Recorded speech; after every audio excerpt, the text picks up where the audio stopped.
شروع اللہ کا نام لے کر جو بڑا مہربان نہایت رحم والا ہے۔ ستارے کی قسم جب غائب ہونے لگے کہ تمہارے رفیق یعنی ہمارے نبی نہ رستہ بھولے ہیں نہ بھٹکے ہیں اور نہ یہ خواہش نفس سے کچھ بولتے ہیں۔ یہ قرآن تو ایک وحی ہے جو ان کی طرف بھیجی جاتی ہے، ان کو نہایت قوت والے نے سکھایا یعنی جبرائیل نے جو طاقتور ہیں۔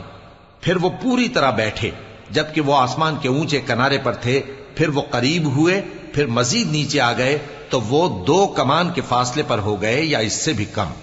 پھر اللہ نے اپنے بندے کی طرف جو حکم بھیجا سو بھیجا۔ جو کچھ انہوں نے دیکھا ان کے دل نے اس کو جھوٹ نہ جانا۔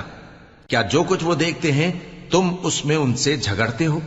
اور انہوں نے اس کو یعنی جبرائیل کو ایک اور بار بھی اترتے دیکھا ہے سدرۃ المنتہا کے پاس۔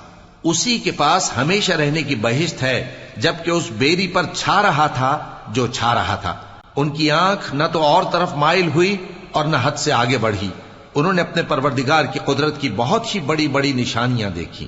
بھلا تم لوگوں نے لات اور عزا کو دیکھا اور تیسری مورتی یعنی منات کو؟ مشرکو، کیا تمہارے لیے تو بیٹے ہوں اور اللہ کے لیے بیٹیاں؟ یہ تو بہت ہی بے انصافی کی تقسیم ہوئی۔ وہ تو صرف نام ہی نام ہے جو تم نے اور تمہارے باپ دادا نے رکھ لیے ہیں، اللہ نے تو ان کی کوئی سند نازل نہیں کی۔ یہ لوگ محض خیال و گمان اور خواہشات نفس کے پیچھے چل رہے ہیں، حالانکہ ان کے پروردگار کی طرف سے ان کے پاس ہدایت آ چکی ہے۔ کیا جس چیز کی انسان آرزو کرتا ہے وہ اسے ضرور ملتی ہے؟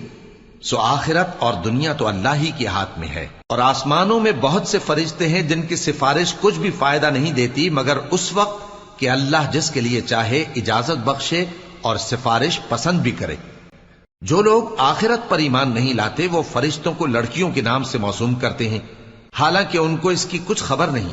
وہ صرف خیال و گمان پر چلتے ہیں، جبکہ خیال و گمان حق کے مقابلے میں کچھ کام نہیں آتا۔ تو جو ہماری یاد سے روگردانی کرے اور صرف دنیا ہی کی زندگی کا خواہاں ہو، اس سے تم بھی منہ پھیر لو۔ ان کے علم کی یہی انتہا ہے۔ تمہارا پروردگار اس کو بھی خوب جانتا ہے جو اس کے رستے سے بھٹک گیا، اور اس سے بھی خوب واقف ہے جو رستے پر چلا۔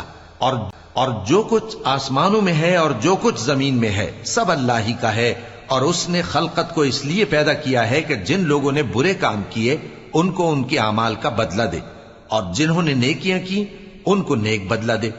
جو صغیرہ گناہوں کے سوا بڑے بڑے گناہوں اور بے حیائی کی باتوں سے اجتناب کرتے ہیں، بے شک تمہارا پروردگار بڑی بخشش والا ہے۔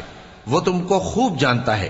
جب اس نے تم کو مٹی سے پیدا کیا اور جب تم اپنی ماؤں کے پیٹ میں بچے تھے تو اپنے آپ کو پاک صاف نہ جتاؤ۔ جو پرہیزگار ہے وہ اس سے خوب واقف ہے۔ تم نے اس شخص کو دیکھا جس نے منہ پھیر لیا اور تھوڑا سا دیا پھر ہاتھ روک لیا؟ کیا اس کے پاس غیب کا علم ہے کہ وہ اسے دیکھ رہا ہے؟ کیا جو باتیں موسیٰ کے صحیفوں میں ہیں ان کی اس کو خبر نہیں پہنچی؟ اور ابراہیم کے صحیفوں کی جنہوں نے حق اطاعت اور رسالت پورا کیا، وہ یہ کہ کوئی شخص دوسرے کے گناہ کا بوجھ نہیں اٹھائے گا، اور یہ کہ انسان کو وہی ملتا ہے جس کے لیے وہ محنت کرتا ہے، اور یہ کہ اس کی محنت کا جائزہ لیا جائے گا، پھر اس کو اس کا پورا پورا بدلہ دیا جائے گا، اور یہ کہ تمہارے پروردگار ہی کے پاس پہنچنا ہے، اور یہ کہ وہ ہنساتا اور رلاتا ہے، اور یہ کہ وہی مارتا اور جلاتا ہے، اور یہ کہ وہی دونوں جوڑے یعنی نر اور مادہ پیدا کرتا ہے یعنی نطفے سے جو رحم میں ڈالا جاتا ہے، اور یہ کہ قیامت کو دوبارہ اٹھانا اسی کا ذمہ ہے، یہ کہ وہی دولت مند بناتا اور وہی مفلس کرتا ہے، اور یہ کہ وہی شیرا نامی تارے کا بھی مالک ہے، اور یہ کہ اسی نے عاد اول کو ہلاک کر ڈالا اور سمود کو بھی، غرض کسی کو باقی نہ چھوڑا، اور ان سے پہلے قوم نوح کو بھی۔ کچھ شک نہیں کہ وہ لوگ بڑے ہی ظالم اور بڑے ہی سرکش تھے، اور اسی نے الٹی ہوئی بستیوں کو دے پٹکا، پھر ان پر جو چیز چھا گئی سو چھا گئی۔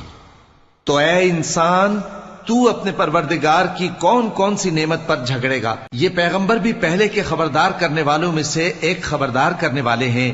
آنے والی یعنی قیامت قریب آ پہنچی، اس دن کی تکلیفوں کو اللہ کے سوا کوئی دور نہیں کر سکے گا۔ اے کافرو، کیا تم اس کلام پر تعجب کرتے ہو اور ہنستے ہو اور روتے نہیں؟ اور تم غفلت میں پڑے ہو تو اللہ کے آگے سجدہ کرو اور اسی کی عبادت کرو۔